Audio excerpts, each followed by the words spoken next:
Beirut, Lebanon. The leader of the Lebanese militant group Hezbollah said on Monday that the group would return its focus to fighting on behalf of Palestinians, saying it had prevailed in other regional battles against Syrian insurgents and the Islamic State. Ridiculing Syrian insurgents as tools of the USA and Israel, the Hezbollah leader, Hassan Nasrallah, said that Jerusalem, Palestine, and the Palestinian people will return to being the priorities for Hezbollah, adding that the group would dedicate all its time to resistance.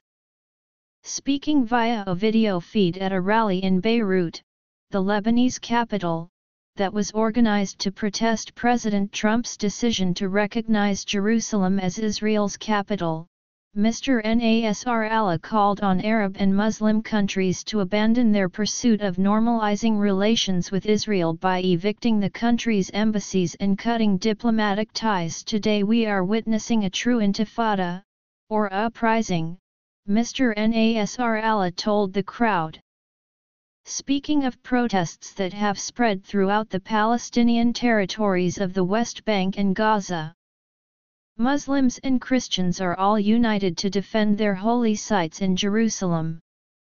The rally drew thousands of protesters and was the largest yet in Lebanon in response to Mr. Trump's Jerusalem declaration last week, which upset a decades-old diplomatic status quo. The Trump declaration gives Hezbollah, a Lebanese Shiite movement that rose to prominence as a militia fighting the Israeli occupation of southern Lebanon in the early 1980s, a chance to try to reclaim some of the popularity it lost in recent years because of its involvement in the war in Syria. Many former Hezbollah supporters in the Arab world soured on the Iran-backed group when it entered the war in support of the authoritarian government of President Bashar al-Assad, whose violent crackdown on political protests in 2011 turned into a brutal 6.5-year civil war that has displaced more than 11 million Syrians. The Syrian government's counterinsurgency crackdown included bombing and besieging Palestinian refugee camps,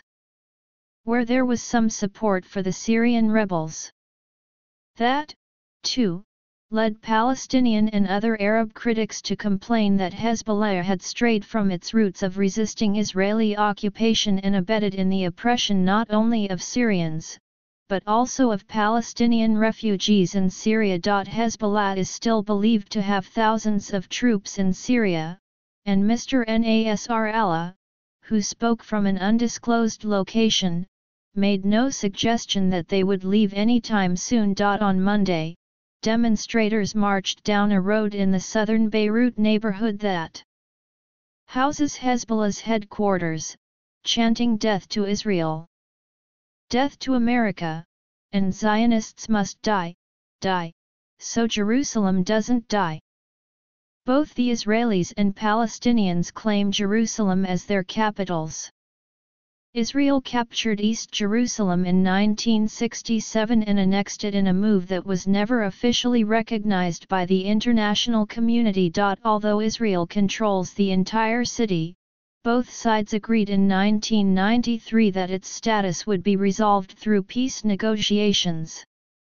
Critics, including many Palestinians, say Mr. Trump's recognition of Jerusalem derails that process, which was already stagnant. Ala Dahab, a half-Palestinian, half-Lebanese teenager who grew up in Gaza, attended the rally on Monday to show her support for Hezbollah. "We are with anyone that loves, helps and resists for Palestine," she said. The rally included a diverse group of people of varying ideologies, religions, and nationalities: Islamists and communists, Muslims and Christians, Palestinians and Lebanese.